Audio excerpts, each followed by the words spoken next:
Então todo mundo recebeu o texto, né? Sim. Vocês têm alguma questão sobre o que nós já discutimos?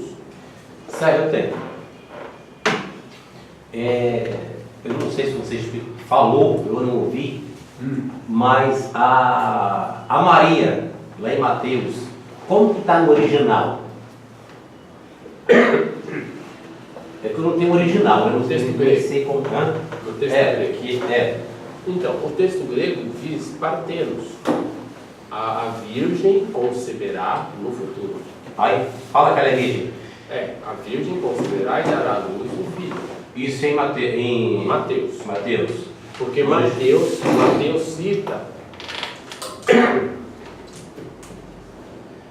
cita a Septuaginta.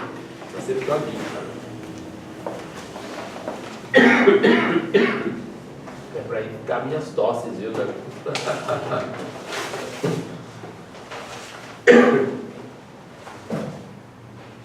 Mateus cita a Septuaginta. Certo. Né? Mas Maria também, ela era casada já, né? Ela já estava casada com José, mas não tinha relação nenhuma, o que isso fala. Era noiva dele, né? Era casada já. Não, noiva. Não? Era prometida. Prometida. Não é casada não. Então, só que Mateus, na verdade, está usando o texto de Isaías, mas a finalidade da citação aqui em Mateus é mais confessional, né? Confessar que Jesus é o Messias, é o Salvador, é o prometido. Estamos num outro momento assim,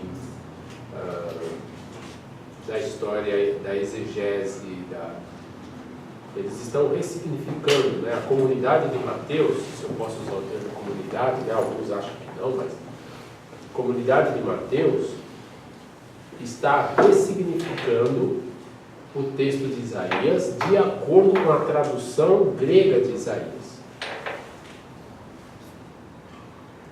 A tradução grega, ou seja, a Septuaginta, traduz a alma do hebraico para partenos. Ou seja, em vez de jovem, virgem. Isso é em Mateus. A Septuaginta, a tradução grega do do livro de Isaías. Traduz o termo hebraico por partenos, quer dizer, por virgem.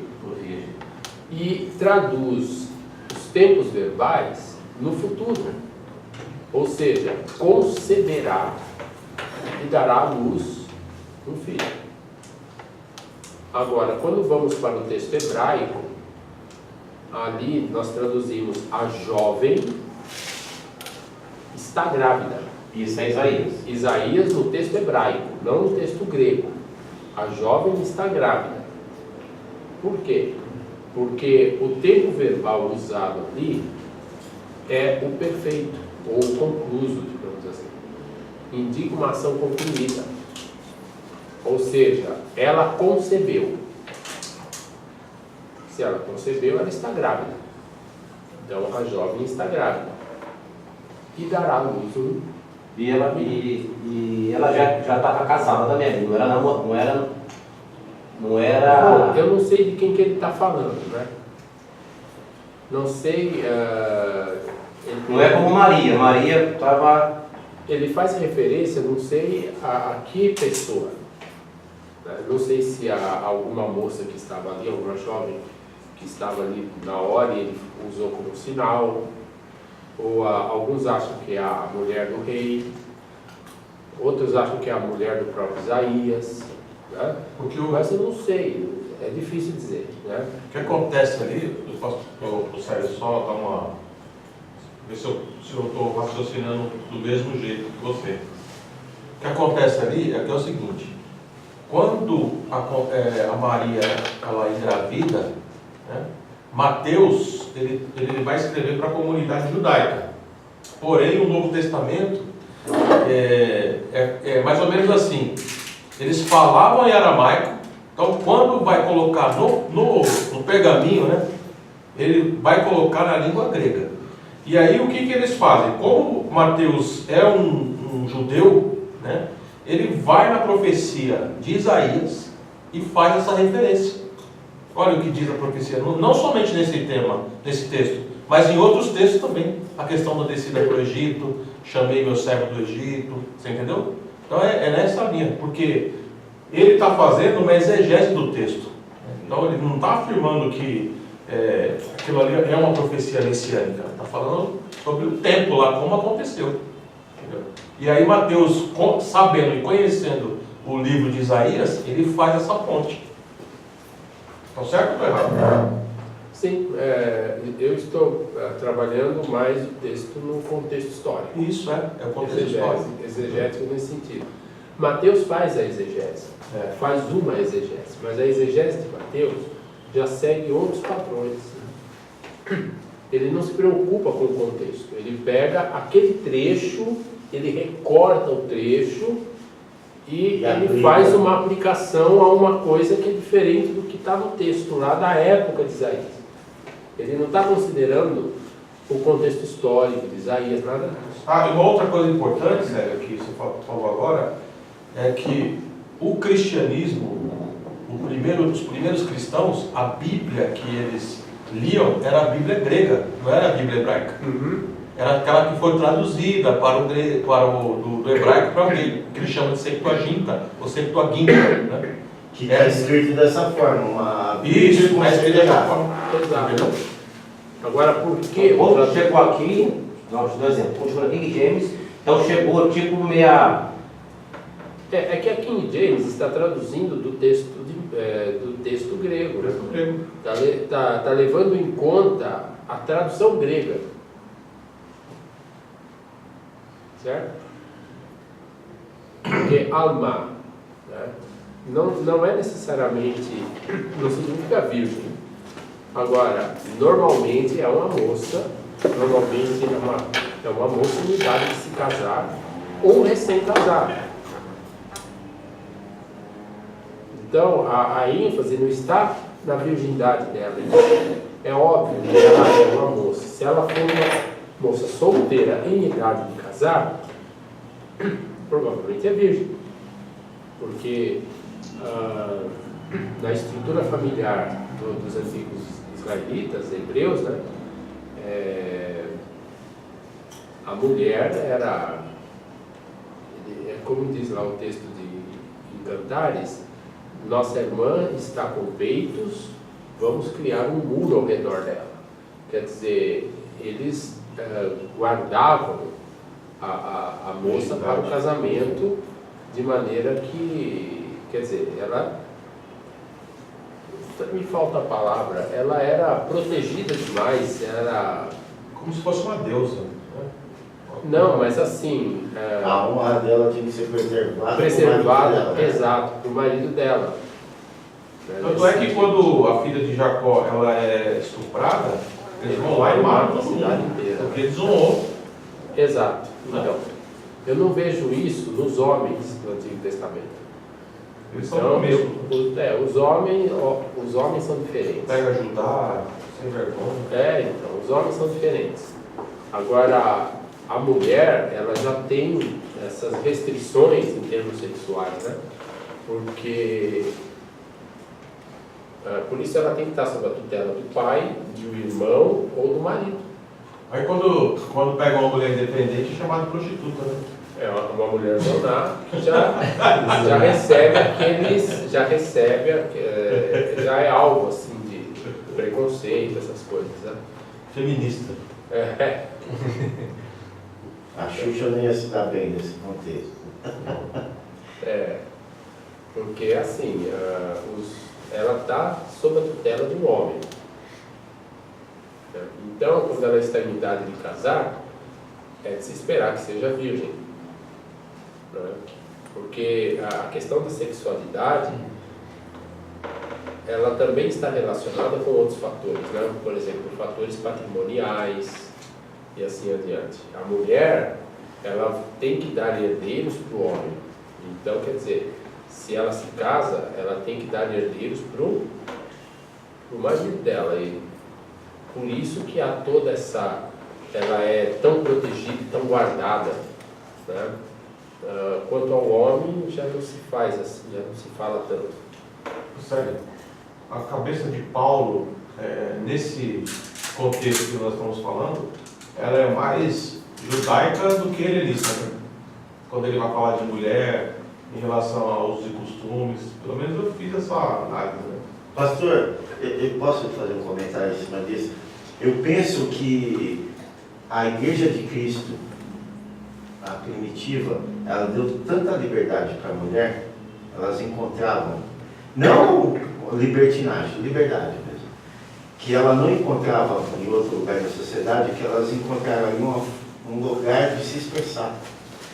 E isso estava saindo um pouco de controle socialmente. Imagina um grupo onde a mulher pode se expressar. Não, eu digo porque a mulher grega, ela tinha liberdade, né? A mulher grega. Depende. A mulher grega eu acho que nem tanto. A mulher grega, ela também é reclusa, geralmente fica em casa. Quem sai é o marido, né? É aquela história do Tião Carreiro e Pardinho, né? Sábado que vem ela fica, eu vou. Ela fica, eu vou. Sábado passado eu fui e ela ficou. Sábado que vem ela fica e eu vou, né? Então a mulher grega é assim. Ela é cerceada também. Cerceada é protegida nesse sentido, por quê? Porque ela tem que garantir herdeiros legítimos para o homem. O casamento entre o grego, o casamento grego do homem com a mulher tem a ver com o patrimônio e os acordos de família.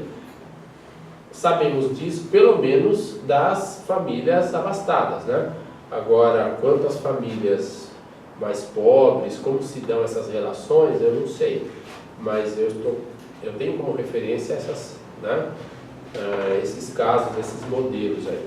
Então, a mulher, ela não tem liberdade, a mulher grega, não tem. O homem vai às festas, a mulher fica, né?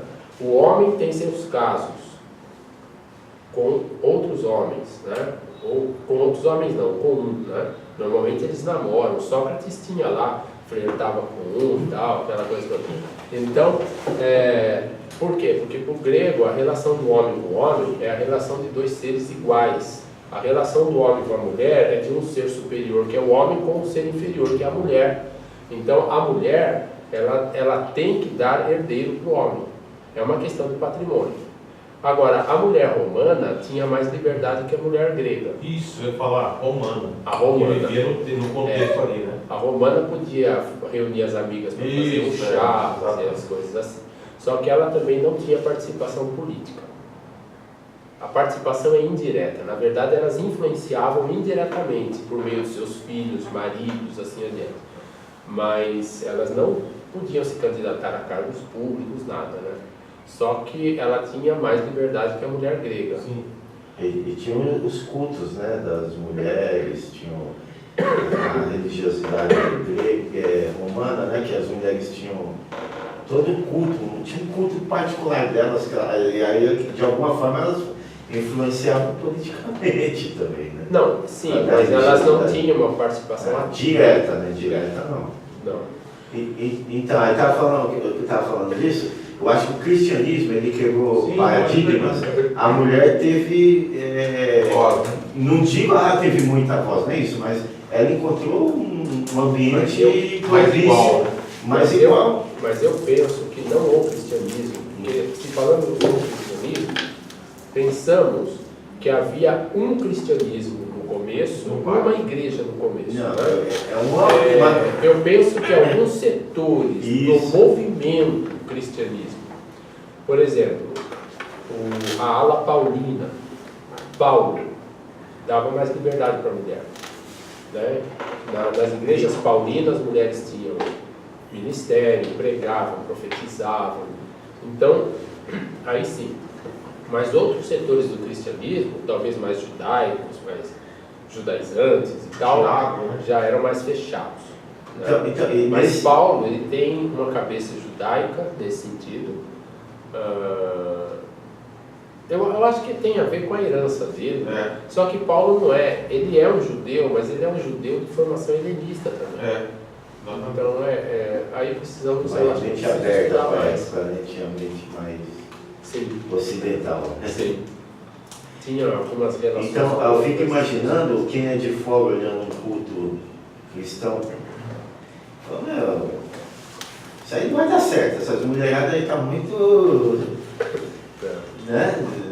Eu acho que nesse sentido que ele fala, ó, uma mulher se contém e tal, porque senão vai falar que aqui é de qualquer jeito. Eu acho que é nesse sentido que Por ele. isso alguns. Né? Eu acho que tinha algum exagero, sabe?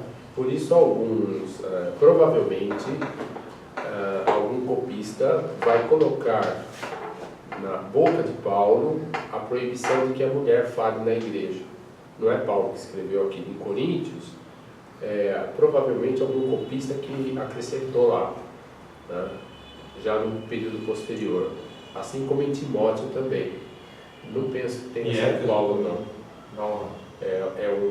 Um padre lá, alguém da igreja católica do segundo século, comecinho, sei lá, que escreveu lá, né? Como se Paulo tivesse falado, tá? Mas nas igrejas paulinas a mulher tinha liberdade. Agora, vejam, aí nós estamos já no âmbito do judeu-cristianismo ou do cristianismo do século I, quando lê Isaías. É o caso da comunidade de Mateus, né? Mateus, o Evangelho de Mateus, talvez seja escrito lá pelo ano 80, né? E ele vem de uma comunidade, provavelmente uma comunidade da Síria. Há quem defenda a Galileia também, né? Mas me parece que grande parte dos estudiosos defende que a Síria seja o ambiente de origem do Evangelho de Mateus. Tem muito a ver com Didaquê, que vem da Síria também, né? E assim adiante. Talvez até o Evangelho de Tomé vem da Síria também, e é dessa época. Não é cópia dos Evangelhos da Bíblia. O Evangelho de Tomé é caminho paralelo.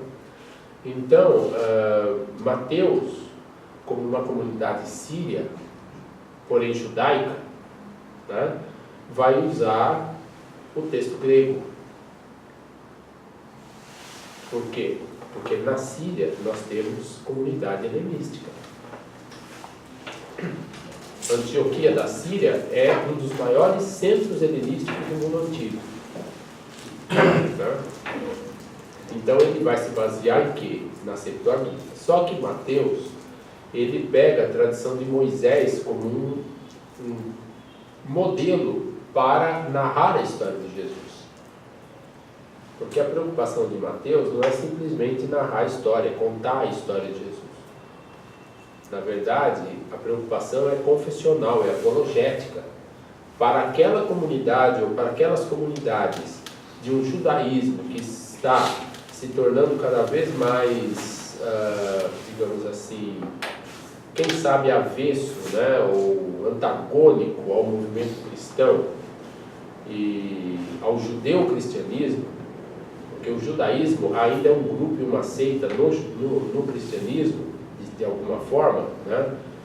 Se não pensarmos em Paulo, é claro, que extrapolou, mas então esse judaísmo já está se tornando cada vez mais rabínico, né? Pela tradição dos fariseus e assim adiante.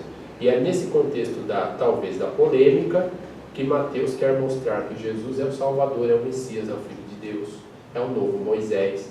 Então ele pega o modelo das tradições de Moisés para narrar a história de Jesus. Tá? Não é à toa que Herodes manda matar as criancinhas no Evangelho de Mateus. Por quê? Né? Porque, exato, havia inclusive, é possível, né? O Flávio José que o faraó mandou matar os meninos hebreus porque ouviu dizer que haveria um Salvador. Né? De qualquer maneira, o paralelo entre o faraó matando os bebês, os meninos e o Herodes matando as crianças de Belém é um paralelo literário muito interessante. Então, está mostrando a trajetória de Jesus como um novo Moisés, O Moisés prometido, porém, que é maior que Moisés, porque é o Filho de Deus. Né? Quando ele sai do Egito, é Mateus que conta que ele foi para o Egito. Né? Por quê? E do Egito chamei meu filho. É um paralelo muito interessante com a história de Moisés. Quando Moisés recebe a lei no monte, Jesus senta no monte e reinterpreta a lei no sermão do monte. Então vejam, esses paralelos são intencionais em lá. Tudo a ver com Moisés. Com Moisés. Né? Só que no começo ele já está dando a identidade desse Messias. Ele não é apenas um outro Moisés, ele é maior que Moisés. Jesus é o Salvador, o Messias prometido. E aí ele cita Isaías. Então veja, ele está citando o livro de Isaías, mas na versão dos gregos, na versão grega, né? Digamos assim, na Septuaginta. Porque aí se casa direitinho com o que ele está confessando de Jesus ali. Então é um texto confessional, digamos assim. Professor, por favor, Herodes era um simples governador que devia responsabilidades para Roma. Ele teria esse poder todo de sair matando crianças? Roma permitiria que ele fizesse isso? Porque não era rei, era só um governador. Dizem, eu não sei. Submisso a Roma.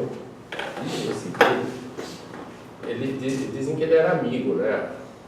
Não sei se entre aspas ou não, mas amigo do imperador Augusto, o Herodes. O Herodes era o rei dos judeus, né? Ele era amigo do imperador Augusto. E dizem que Augusto dizia o seguinte: eu preferia ser um porco a ser um filho do Herodes. Porque ele mandou assassinar o próprio filho por suspeita de conspiração, mandou assassinar a mulher por suspeita de conspiração. Ele era assim. E dizem que quando ele estava por morrer, ele prendeu um monte de inimigos que eram fariseus e disse: olha, quando eu morrer, mata os caras para que haja choro por ocasião da minha morte. Nossa.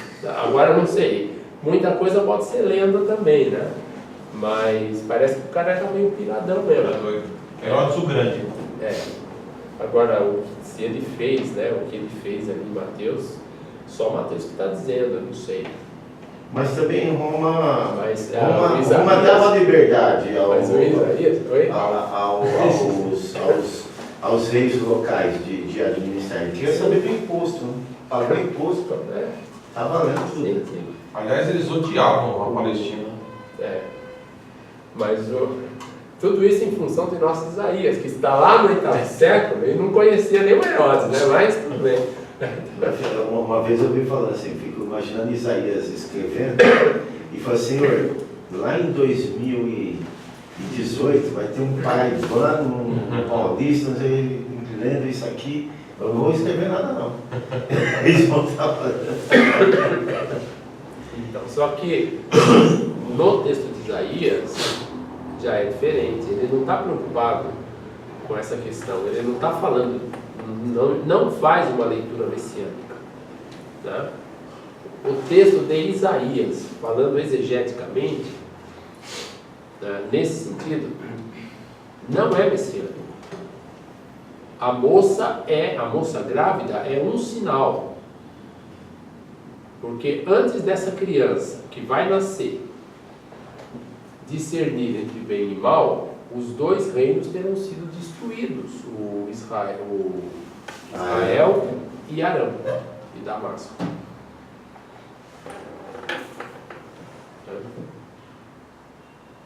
Há quem diga que esse texto é posterior também, né? O Otto Kaiser acredita nisso, mas eu não penso, né? Acho que nada contra ser da época e ser do Isaías. Só que ele não está falando de uma virgem que vai conceber o Filho de Deus, não é isso. Essa é uma leitura que o cristianismo primitivo faz, tendo por base o texto grego, que possibilita essa leitura. Né? Sério. Mas se Isaías não está falando de Jesus e do Filho de Deus, eu não entendi tão muito bem a parte que ele fala do Emanuel. Porque Emmanuel é Deus conosco. E aí não é Jesus nesse caso? Então, para Mateus é. Para Isaías não. O que Isaías está dizendo? Né? Antes, veja só, você não quer me dar um sinal? Ele fala para o rei. Certo. Então, o próprio Deus vai dar um sinal. A moça, talvez ela até tenha apontado ali, né? A jovem está grávida e vai dar à luz um menino. Certo. E vai chamar o nome desse menino, Deus está conosco.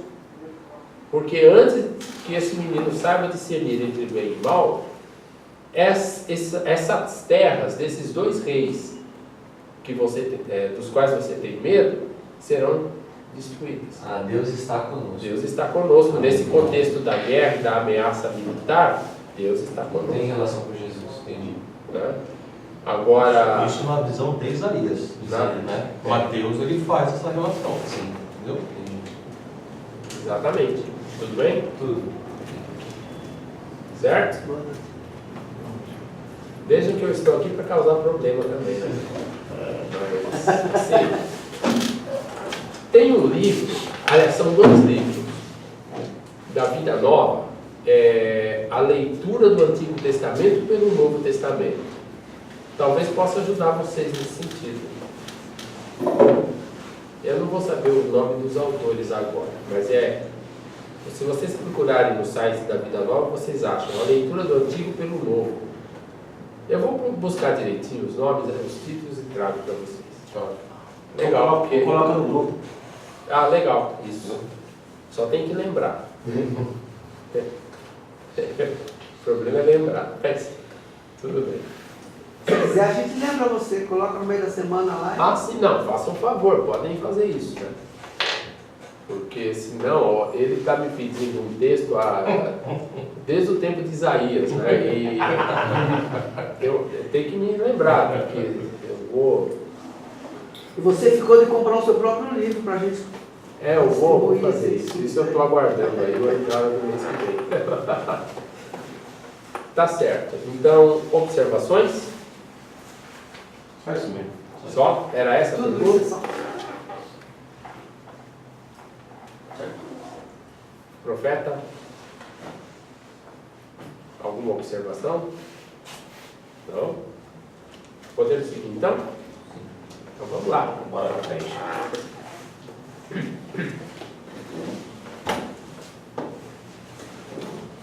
Agora, eu fiz uma leitura a partir do versículo 18, do 7 e 18. Mas eu gostaria de ler o 17 também, tá? Porque eu não pus o 17 no texto passado. Ele ficou meio solto, então. 7 e 17.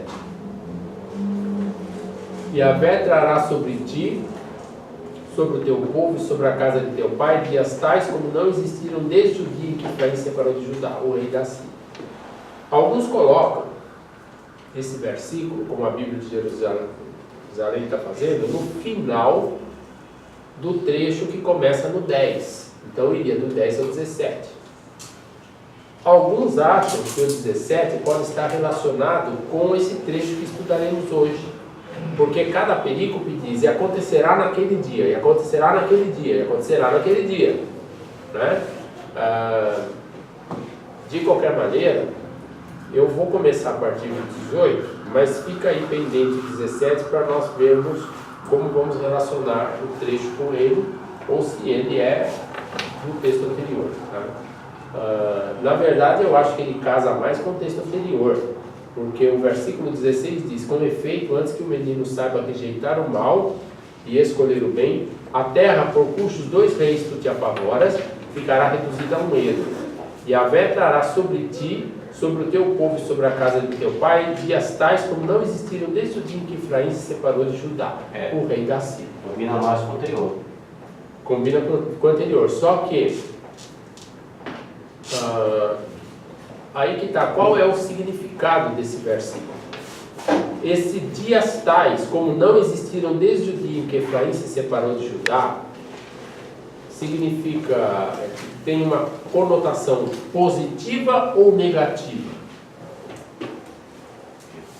Quero ouvir vocês um pouquinho. O 17 aí. Dias tais como não existiram desde o dia em que Efraim se separou de Judá.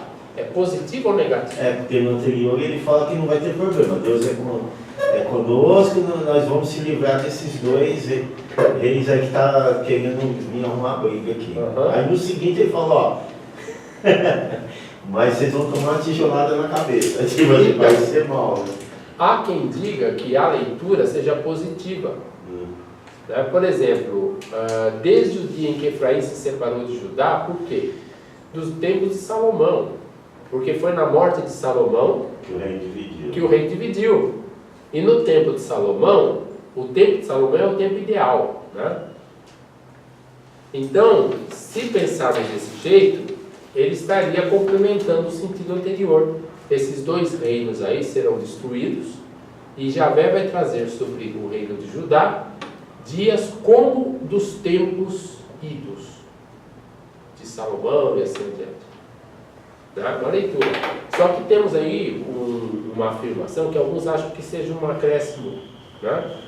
De alguém que leu negativamente o texto, o rei da Síria. Aí os dias tais são maus, porque se o rei da Síria vem aí, né, significa opressão, domínio, guerra, uma série de coisas. Então, fica aí a provocação. Tá bom?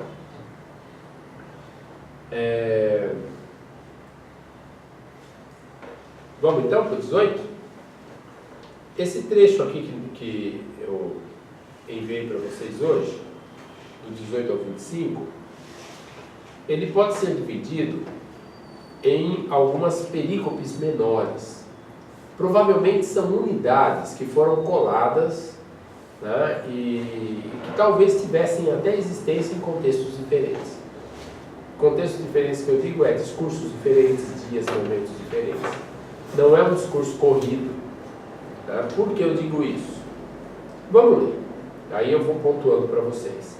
E acontecerá naquele dia, assobiará Yahvé para as moscas que estão nas extremidades dos canais do Egito, e para as abelhas que estão no país de Assur, e virão e pousarão todos eles nos vales dos penhascos e nas fendas das rochas, e em todos os espinheiros e em todas as estações de água. Naquele dia, novamente naquele dia, vejam, parece que nós estamos aqui colando uma unidade a outra. Naquele dia aqui começa uma pequena unidade, novamente. Né? Então, não é um discurso de começo, meio e fim. Naquele dia, raspará Adonai com uma navalha rendada no outro lado do rio, com o rei da Síria. Então, esse rio é provavelmente o Eufrates.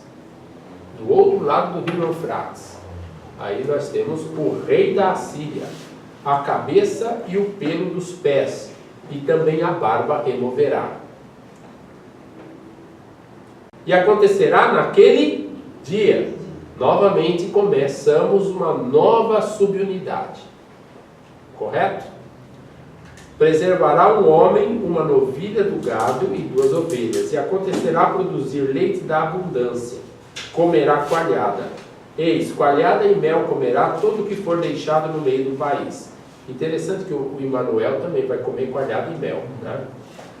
E acontecerá naquele dia, novamente, será todo lugar em que houver lá 1000 videiras, 1000 pratas, em espinheiro e em ervas da linha serão. 1000 pratas aqui equivalem a 1000 pratas. Com as flechas e com o arco virá para lá, porque espinheiro e erva daninha haverá em todo o país. E todos os montes que com rastelo são roçados, não entrará lá o medo de espinheiro e de ervas, e será para ganho de pastagem, para pisoteio de cabrito. Então veja,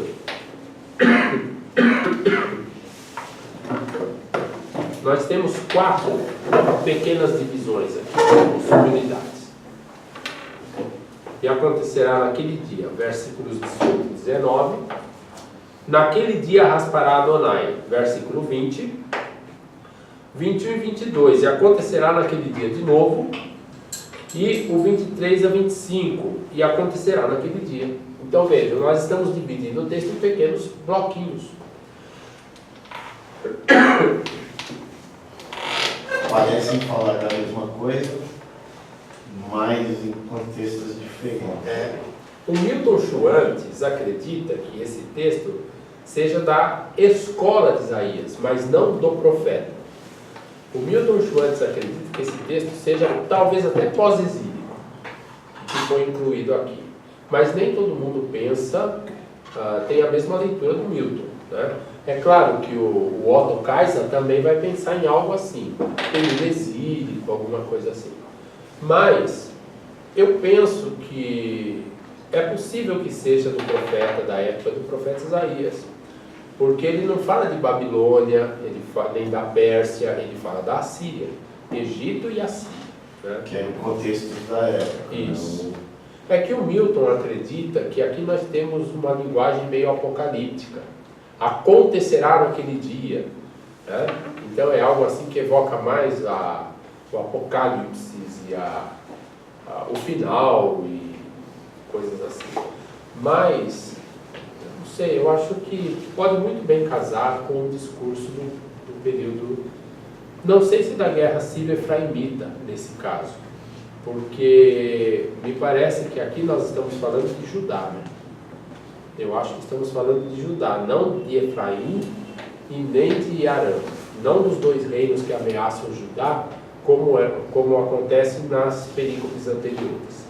Estamos falando de Judá, então é possível que se refira à investida da Síria, já no contexto do reinado de Ezequias, quando Senaqueribe invadiu Judá em 701 e arrasou a terra inteira, o país inteiro. Até Laquish, que é a segunda maior cidade de Judá, caiu. Então, eu acho que pode muito bem se adequar mais ou menos àquele período lá. Tá? A invasão assíria a Judá. Porque tem o cerco de Jerusalém. O cerco de Jerusalém, porque ele tem aqui um contexto de Assíria e Egito, né? Por exemplo, vamos pegar aí os dois primeiros versículos. E acontecerá naquele dia, assobiará Yahvé para as moscas que estão nas extremidades dos canais do Egito, e para as abelhas que estão no país de Assur, da Assíria. E virão e pousarão todos eles nos vales dos penhascos e nas fendas das rochas, e em todos os espinheiros e em todas as estações de água. Tudo bem que há comentaristas que acreditam que aqui nós não temos uma referência à invasão, a invasões, a exércitos e assim adiante. Mas não sei, me dá a impressão de que quando se fala de chamar as moscas do Egito e as abelhas da Síria, e que vão tomar, né, toda a terra, e os penhascos e os vales, penso em exércitos. Né? Não sei vocês, como que vocês... Ou pelo menos está num momento anterior à invasão em si, que começam os rumores, né? Exato. Os rumores, né? Olha, espiões e Sim. coisas do tipo, né? Sim. E as cidades começam a ficar com medo. Sim. Me parece nesse sentido também. Exatamente. Né? Não necessariamente que houve uma invasão, mas tá aquele Mas é uma climão, né? É uma referência a invasões, Há invasões, né? A ocupações, a exércitos.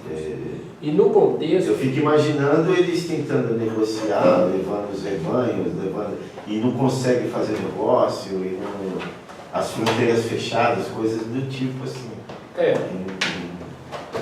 Exato. Agora, nesse contexto, o Egito, ele esteve, digamos assim, envolvido com a formação de coalizão anti-assíria na Palestina, na Judéia e tal. Né? É os Estados Unidos e a União Soviética brigando ali, né, com interesse geopolítico. Exato. Né? Então, o Egito esteve envolvido. quando Ezequias ele se revolta contra os assírios, ele está se aliando aos egípcios,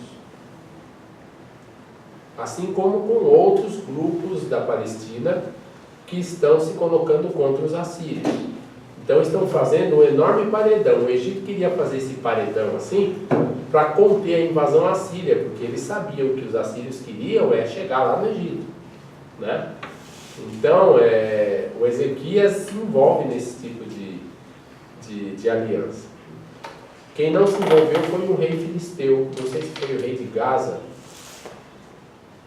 não lembro agora se foi de Gaza, e ele foi preso. Ezequias o prendeu, o manteve preso em Jerusalém. Aí quando Senaqueribe invadiu Judá, Senaqueribe conta que, além dos tributos, Ezequias teve que soltar esse rei filisteu que era aliado dos assírios, né? O nome dele, o Senaqueribe chama de Padi, né? Então havia esses conflitos entre o Egito de um lado e a Assíria do outro, e é claro que os dois, né, chegaram a combater, né? Então, na região ali da Judéia, da Palestina, né? Então, me parece que aqui nós temos uma referência a essa questão mesmo de política internacional, né? Que tem tudo a ver com a política nacional. Ou nós nos aliamos aos assírios, nos submetemos aos assírios, ou nos aliamos aos egípcios contra a submissão assíria. Mas é óbvio que se os egípcios tivessem ganhado, eles iriam exigir submissão, né?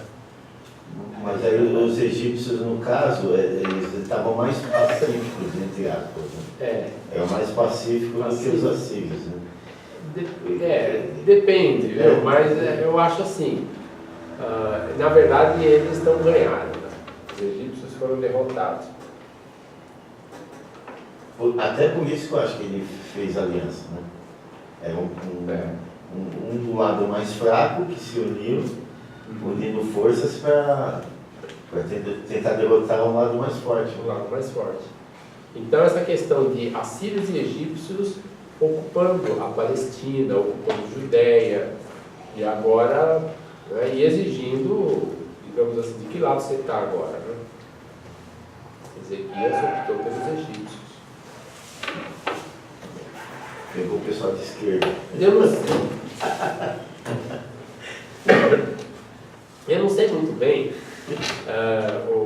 todos os detalhes dessa situação, né? Também é impossível, só voltando no tempo, e mesmo assim não entenderíamos, né, eu acho. Também, mas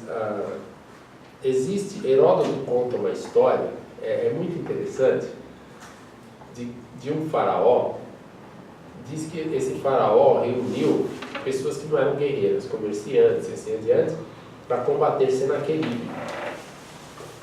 Quem eles comerciantes são os judeus. Os cais. Então, pessoas assim que não eram da guerra, né? E conta-se que os ratos roeram as correias dos escudos dos assírios, e os assírios não puderam combater e foram embora. É uma lenda isso aí, mas é interessante porque, de outro lado, nós temos a história em Reis do anjo de Yahvé que matou 180.000 soldados assírios numa noite. Temos um salmo, o Salmo 75, que vai ser aplicado a esse contexto. Quer dizer, Yahvé, durante a noite, ele cortou a respiração dos príncipes e assim adiante, né? E dos guerreiros e tal. Então, aí nós temos referências a esse momento, que os assírios realmente deixaram o Senaqueribe, ele devastou a Judéia, ele reprimiu os egípcios, porém cercou Jerusalém, mas não conseguiu tomar a cidade. Eu ouvi falar que em tabinhas de argila, né, tem essa história dos ratos que brotavam da terra. Os ratos, e atacou o acampamento dos assírios. E eles Então, fogem com doenças. Poderíamos até pensar o seguinte, que esse anjo de Yahvé, e assim adiante, evoca a imagem de Reshef, né? Reshef é uma divindade cananeia, egípcia também, da guerra, né? Mas ele está muito associado com essa ideia da peste também, né? Ele é representado, eu gosto de estudar iconografia. Na iconografia, seja egípcia ou não, ele é representado com um escudo. Muitas imagens que são descobertas em Canaã, quer dizer, em Israel, no período pré-israelita, e também no Egito, quando eles fazem esses relevos, essas imagens em estelas e nas paredes, desse deus Reshef, né, ou Reshef, ele sempre está com um escudo. E nas estátuas, esse deus está em posição de combate. Então, às vezes, não dá para saber se aquela imagem é de Baal ou de Reshef, porque com o tempo a imagem, se tinha um escudo, ela perdeu o escudo, e não dá para saber mais se é de Reshef ou Baal, porque eles também retratavam Baal na mesma posição de combate, só que Baal não tinha escudo, Baal tinha clava, enquanto que o Reshef, ele tinha um escudo e uma fita, né? Quando os egípcios retratam, o fazem com uma fita que sai da coroa, assim, né? E assim adiante. Então, cada deus tem alguns sinais que o identificam, né? E esse Reshef é deus da guerra, como um Ares. É diferente de Atenas, que também era a deusa da batalha, da guerra, né? Na cultura grega. Na cultura grega, a Atenas é a deusa da guerra, mas é a deusa da sabedoria, é a deusa da esperteza. Não é à toa que é ela que defende Ulisses na Assembleia dos Olimpianos, dos deuses, né? Porque o Ulisses, ele é um herói grego que não se destaca pela força, como Hércules, não, ele se destaca pela esperteza. Estratégia. Pela estratégia. E Atenas é a deusa da guerra nesse sentido, no sentido da estratégia. O Ares é o deus da guerra no sentido de abrir a barriga e deixar as tripas caírem para fora, assim, né? Aquela coisa sanguinolenta, isso é o Ares. E o Reshef parece mais relacionado com essa imagem ariana, né? De Ares, assim, dos cananeus e assim adiante. É o deus da guerra bruta, violenta, né? Mas é o deus da peste. Então o Senaqueribe, provavelmente, podemos atribuir como um dos aspectos do seu fracasso, talvez, a bela higiene que eles tivessem nos campos de guerra, né? Lavavam as mãos toda vez que iam comer, né? Escovavam os dentes após a refeição, tomavam os 2 banhos por dia, tinha toda a logística para o lixo. Então, não tiveram problemas com ratos, com doença, com essas coisas, né? Então, provavelmente o anjo de Yahvé seja isso, né? A falta de higiene e doença, e também ele ouvirá um rumor, diz Isaías, segundo o deuteronomista, ele vai ouvir um rumor lá da sua terra e ele vai voltar para lá, provavelmente questão de conspirações e outra coisa que o levaram a deixar imediatamente Judéia, né? Ele não conseguiu tomar a cidade de Jerusalém. Mas também nesse contexto dele, a Babilônia já não estava se levantando? Pouco depois a Babilônia... Não, mas no contexto, durante o reinado de Senaqueribe, o Merodach Baladan, que era rei de Babilônia, se revoltou contra os assírios. Então era a Babilônia lá para o Oriente, para o leste, desculpem, e no Oeste era o Ezequias, o Egito e a coligação anti-assíria. E é até possível que eles estivessem conectados. E o Senaqueribe, quando investiu que devastou Judéia, ele teve que resolver lá o problema também da Babilônia, né? E além disso tudo, ainda havia problemas de conspiração. Interno. Ele foi morto pelos próprios filhos. Que legal. Que queriam usurpar o trono. Então, havia mais coisas aí que talvez a gente não saiba direito, né, o que aconteceu.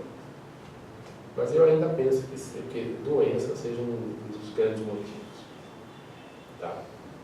Mas, de qualquer maneira, eu penso que esse texto aqui, essa perícope do 18 ao 19, quer dizer, essa subunidade, faça uma referência a... Não só essa, também as demais aqui, né, pelo menos a 20, façam uma referência a esse período, a invasão assíria judeia, que aconteceu por volta de 701. Senaqueribe diz assim: eu mantive o Ezequias na sua cidade, preso na sua cidade, como um pássaro numa gaiola, porque ele não podia sair de lá, ele estava, né, teve que se trancar lá dentro. Daí ele me mandou tributos, mandou ouro, mandou mulheres, mandou isso, mandou aquilo, e soltou o rei que eu ordenei que ele soltasse. Mas é óbvio, né? Os assírios contam as vantagens e a gente tem que saber mais ou menos até onde é a realidade. Quer dizer, saber mesmo não dá, né? E até onde vai o papo, né? Que eles contavam vantagem. Então, eu penso que essas moscas e abelhas, o enxame, a ideia do enxame, tem a ver com isso. Nós temos aí o alvoroço militar e a posição de assírios e egípcios na Judéia, ou nas imediações, né? Talvez uma referência à investida de Senaqueribe em 701.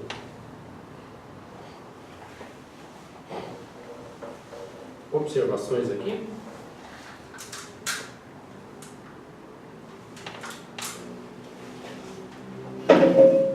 Observações?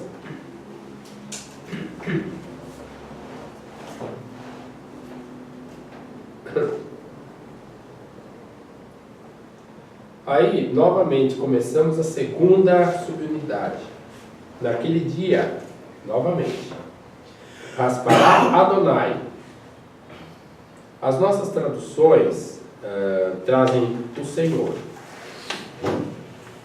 Mas temos que tomar cuidado, porque às vezes, na Almeida, Senhor é uma forma de...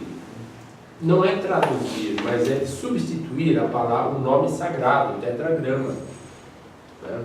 O Yahvé. Né? A gente encontra muita escola com, assim, eu percebo o eterno, né? O eterno. Então, o eterno é uma forma de substituir. Em hebraico também eles dizem Hashem, né? Ou seja, o nome. Então, vamos supor, no versículo 18, eles leriam assim: e acontecerá naquele dia, assobiará o nome para as moscas. O leitor diz o nome, porque ele não vai pronunciar o nome sagrado. Né? Mas, a exemplo da Septuaginta, a Almeida traz o Senhor, em vez do nome sagrado. Só que em caixa alta. Podem ver que é Senhor com todas as letras maiúsculas. Ou eu estou enganado?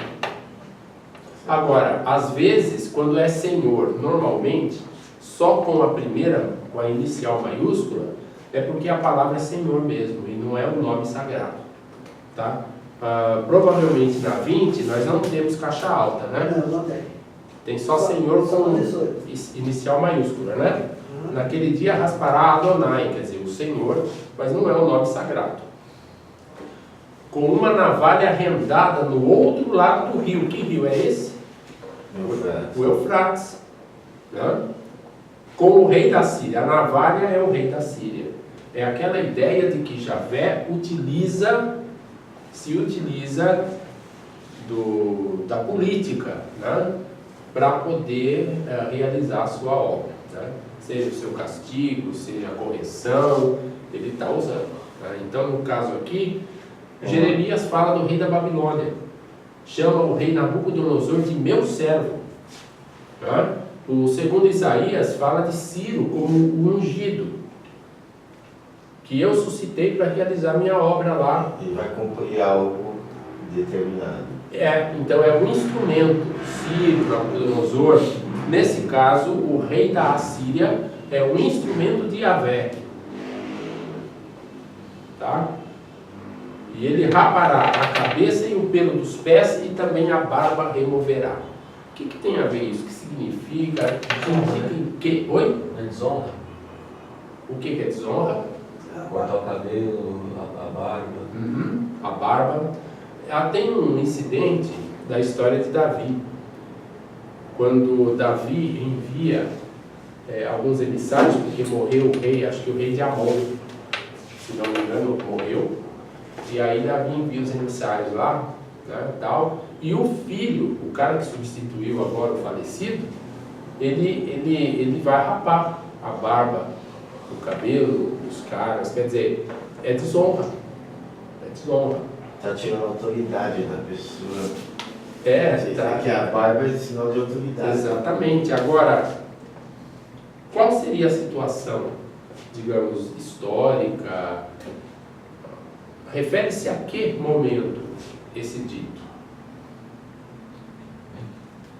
Com o rei da Síria, Adonai raspará com uma navalha arrendada do outro lado do rio, com o rei da Síria, a cabeça e o pelo dos pés e também a barba removerá.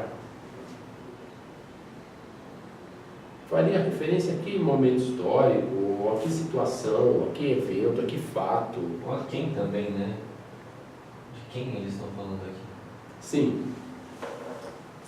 Tá oculto, né? Eu também Você também. não recebeu a iluminação? eu também não. Sansão não, né? Não. Senaqueribe aqui, né? Então, na verdade, se nós isolarmos esse texto, não dá para saber, né? Não dá para saber. Quem acredita que o texto é pós-exílico, então, né? Mas, agora, se lermos em conjunto com 18 e 19, mesmo tendo consciência que se trata de uma outra unidade aqui pequena, talvez pudéssemos pensar no rei da Síria, né? No rei da Síria em Senaqueribe, na investida de Senaqueribe de Judá, em 701. O capítulo 1 de Isaías tem alguns trechos que parecem se referir a esse momento também, da devastação das cidades de Judá e tudo mais. Miqueias também, capítulo 2, fala das cidades, faz uma lista de cidades judaítas devastadas pelos assírios. No 18 aqui, está escrito no país de Assur. Não é Assurbanipal não aqui não, né? Não, Assur é a Síria. Ah, tá assim. No país da Síria. Eu acho que eu devia ter colocado no país da Síria. Tá? Ou no país de Assur, no sentido, porque Assur, na verdade, também é o nome do Deus nacional dos assírios. Digamos que o Deus-chefe, o rei dos assírios, é Assur. Por isso a Síria, que em hebraico é Ashur, né? Vem de Assur, que é também a divindade. É no país do Deus Assur ou no país, quer dizer, na terra dos assírios. Oi? Não, quando a gente fala é sinônimo, né? Sinônimo.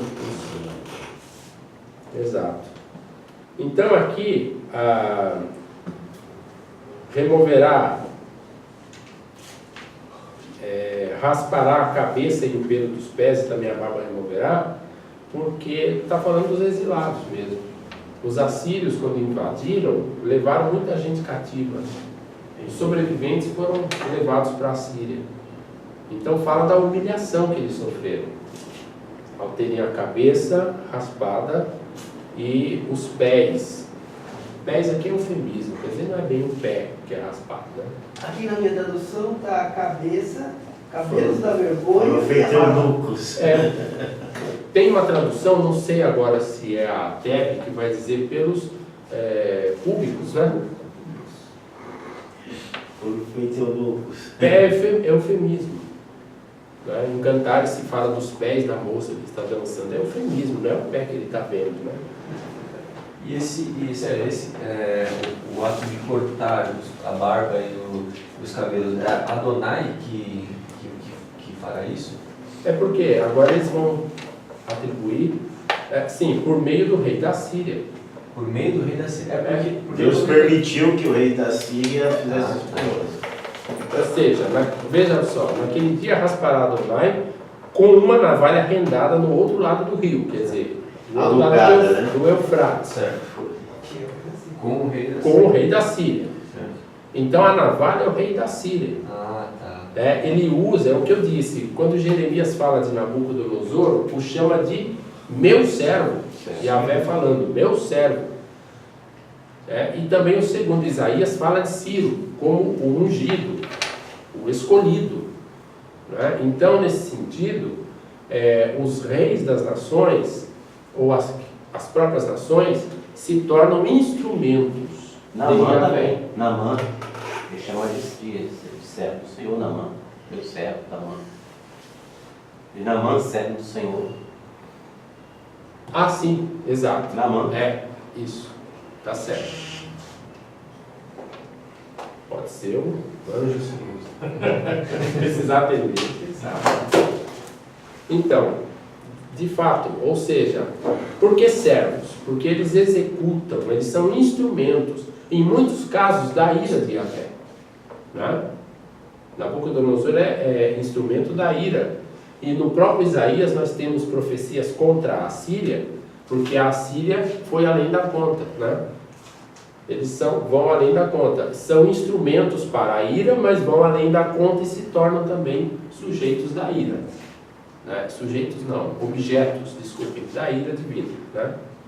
Então, nesse caso, o 18 não, o 20, pode se referir aos exilados. Pessoas que agora são deportadas, são levadas cativas pelos assírios e que sofrem esse vexame. Né? Tá certo? Raspará, Adonai, a cabeça, o pelo dos pés e também a barba. Então aqui nós temos uma segunda unidade. Temos uma terceira unidade. Acontecerá naquele dia, preservará um homem, uma novilha. Esse texto é difícil, né? Preservará um homem, uma novilha do gado e 2 ovelhas. E acontecerá produzir leite da abundância. Comerá coalhada. Eis, coalhada e mel comerá todo o que for deixado no meio do país.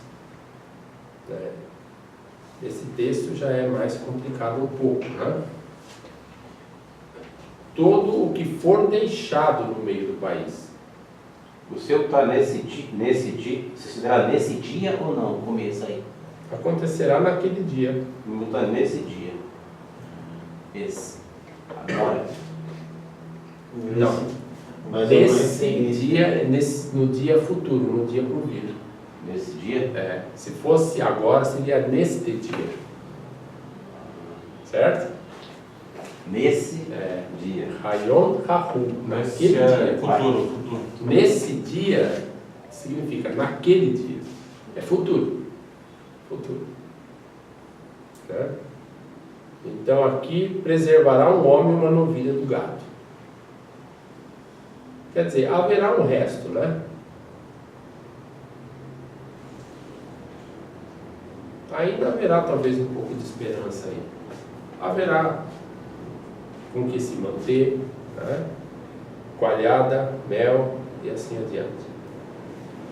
Do modo como essas unidades estão dispostas, aí nós podemos ver que após a investida, após todo esse alvoroço, né? Dos exércitos, das invasões e da deportação, os que ficarem na terra ficarão com o seu boizinho, com a sua ovelhinha, e vão ter o que comer, coalhada, e da abundância, inclusive, produzirá leite da abundância, para quem ficar. Né? Observações aqui? Alguém quer dizer alguma coisa?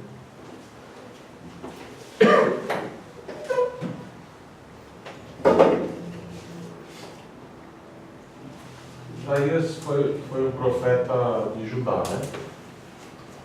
E aqui, no caso, ele está falando de um futuro próximo aqui, pós-exílio. Eu penso que ele esteja falando para a situação em que ele vive. Né?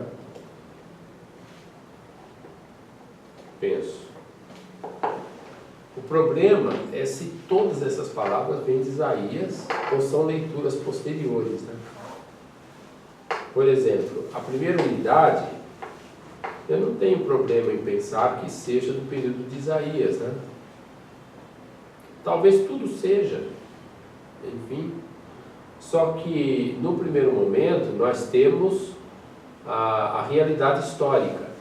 Egito, a Síria, o envolvimento de Judá com o Egito, a ocupação do território pelos exércitos egípcios e assírios,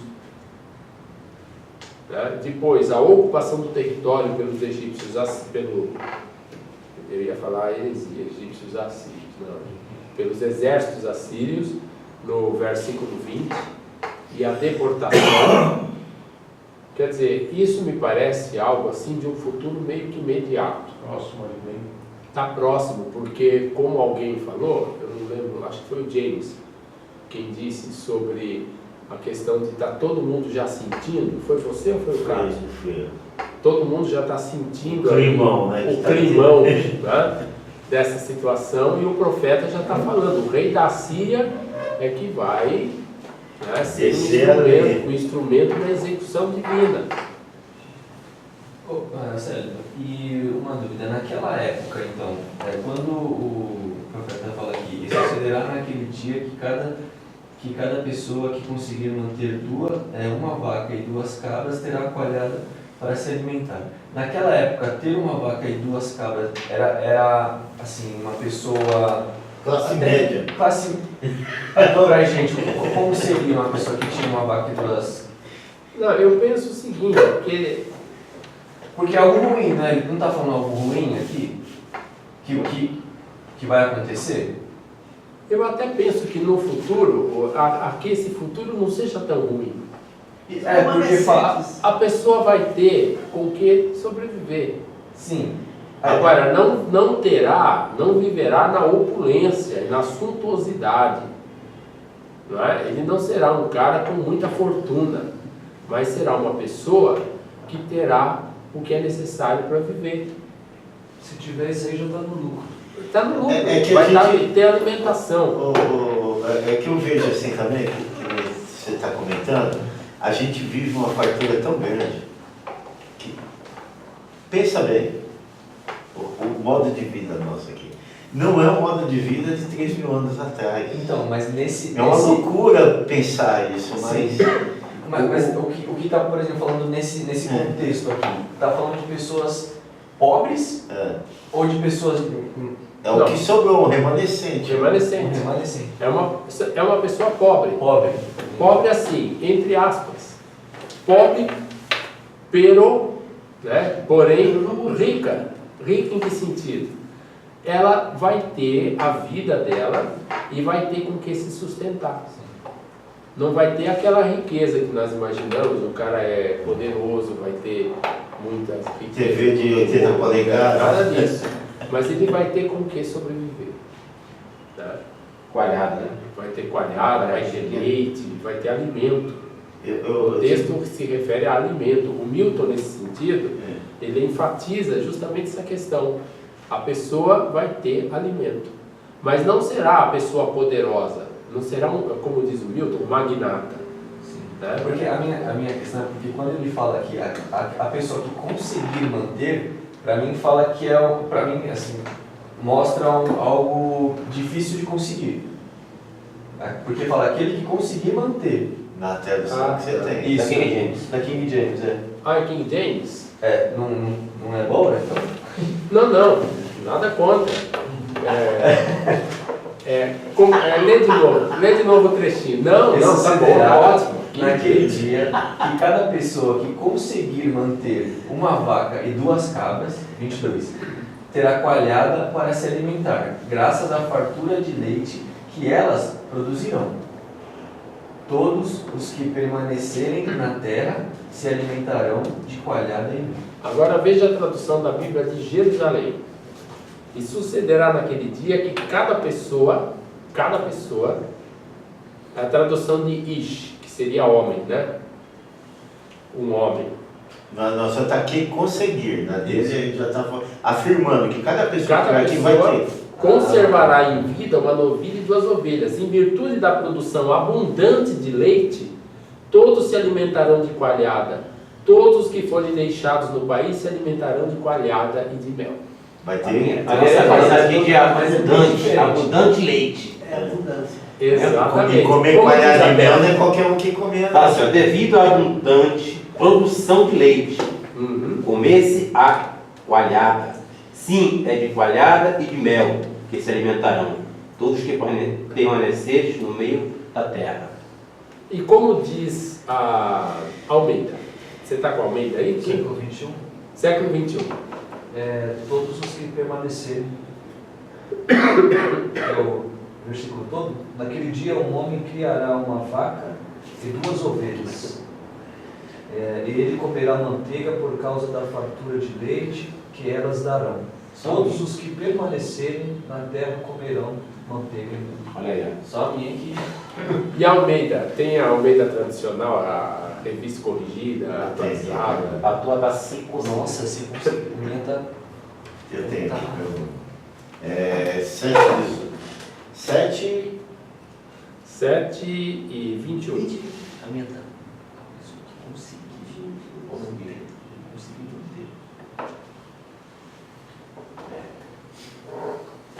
Naquele dia, rapará o Senhor com uma navalha alugada que está além do rio, isto é, com o rei da Síria, a cabeça e os cabelos dos pés, até a barba arrancará. Sucederá que naquele dia que um homem criará uma vaca e 2 ovelhas, e por causa da abundância de leite, do leite que elas hão de dar, comerá manteiga, e pois manteiga e mel comerá todo aquele que ficar de resto no meio da terra. Então não é o que conseguir manter, dando a ideia de que quem não conseguir não vai comer, passa fome. Não. Cada um que ficar na terra. Sim, Né? entendi. Vai ter a sua vaquinha, vai ter a sua ovelhinha e vai ter a produção de leite, vai ter com que sobreviver. Né? Ou seja, troca de milho. Ou Não. seja, troca de milho. Não, não necessariamente. Como que eu traduzi aqui? E acontecerá naquele dia, preservará um homem uma novilha do gado e 2 ovelhas. Olha a verdade. E acontecerá produzir leite da abundância. Comerá coalhada. Eis, coalhada e mel comerá todo que for deixado no meio do país, ou da terra. Aquele que Eu não sobrar. sei porque as contas desse jeito tem nada a ver. Exatamente, ó, aquele que sobrar desse repo todo, porque ó, se nós juntarmos as 3 perícopes, ou as 3 subunidades, na primeira, virão os exércitos, se bem que muita gente diz que acha que não é exército, né? Porque fala de mel aqui, lá em cima fala de abelhas, né? Mas, se pensarmos, virão os exércitos, depois com o rei da Síria, ele vai deportar muita gente, A navalhada, né? a navalhada, o que ficar vai ter o seu boizinho, vai ter a sua ovelhinha e vai ter com que sobreviver, com que se alimentar. E haverá abundância, né? Nesse sentido. Certo? Certo. Deixa eu ver aqui. Ô, sério, quando fala ficar, quando vem a Síria leva, é só os melhores ou o pior fica? Não. Normalmente, os assírios vêm, eles tomam as cidades. A população, na verdade, corre para as cidades, para se proteger. Né? Os assírios assaltam as cidades. Onde está a elite do país? Ou as elites? Onde estão? Nas cidades. Então não leva pobre. As elites estão nos centros administrativos e assim adiante. Só leva. Não que pobre não vá, provavelmente pobre vai também. Só que o interesse dos Mas o assírios... pobre vai quando ele está no lugar errado, na hora errada. Ele está no lugar errado, na hora errada. Aí Aí vai de fundo. Passeando no shopping. estava no shopping lá. Se tiver um braço forte, né? Porque Não, fraco, Porque parece que fica um pouco, né? Parece que, né? Um Fica pouco os pobres, fechado. fica os pobres. Então, mas... acontece que o objetivo, claro, das elites que sobraram, porque muita gente morreu no cerco, morreu de doença, morreu de fome, ou morreu pela espada. O que sobrou? Né? Se sobrou algum daqueles grandões que tomavam as decisões políticas, tipo os generais também, ou então o rei, filhos do rei e tal, os assírios simplesmente, na maioria dos casos, eles emparedavam, tiravam a pele, penduravam a pele no muro, né? Para acabar com a dinastia. Empalavam, faziam lá os horrores. O que passou por isso, né, por essa triagem e conseguiu sobreviver, eles levavam cativos. A ideia é levar também, principalmente as elites e as pessoas que tinham habilidade. Por exemplo, se sobrou gente que tinha habilidade para a guerra, se não morreu, e se eles não mataram depois, essa gente muitas vezes será incorporada ao exército assírio. O exército assírio não é composto só de assírios, é composto de assírios e dos exércitos dos lugares conquistados, que são assimilados também aos assírios, né? Então, vão fazer parte. Outros, como sacerdotes e assim adiante, vão ser levados embora. Os altos sacerdotes são, né, provavelmente, mas os outros são levados. Vão para cativeiro e lá vão tocar a vida. Os assírios misturavam as populações. Traziam gente de lá para cá, levavam gente daqui para lá, porque com isso enfraqueciam aquele teor nacionalista, aquela coisa toda, né? Então, eles faziam dessas. Agora, muita gente, principalmente dos mais pobres, ficava no país. Daí iam cultivar, né? E é nesse sentido aí que provavelmente se fala dos pobres que ficam aí. Até porque vamos pensar no seguinte, as terras tinham donos. A maior parte da população foi dizimada. Por isso que é complicado. Falou, senhor, vamos dizimar. A maior parte da população foi dizimada. Quem ficava numa boa. Tinha terras, tinha como se virar. Empalar. Empalar? Né? Empalar. Eles pegavam a pessoa e enfiavam na lança, é isso? pelo ânus, normalmente, e saía pela boca e deixavam lá, pendurado lá. O Rezim, se não me engano, o Rezim, esse que é citado em Isaías, que faz a guerra a Judá, que quer destronar Acais e junto com o Peca de Israel, foi empalado, porque o Tiglat-Pilesar tomou Damasco, né, pegou o rei e mandou empalar. Uma das últimas guerras que teve esse tipo de coisa foi quando os turcos, né, invadiram na Segunda Guerra Mundial, antes da Segunda Guerra Mundial, que os turcos otomanos, que até veio para o Brasil, a Armênia, né? Invadiu a Armênia, foi isso que fizeram com eles lá. Os armênios fugiram porque os turcos...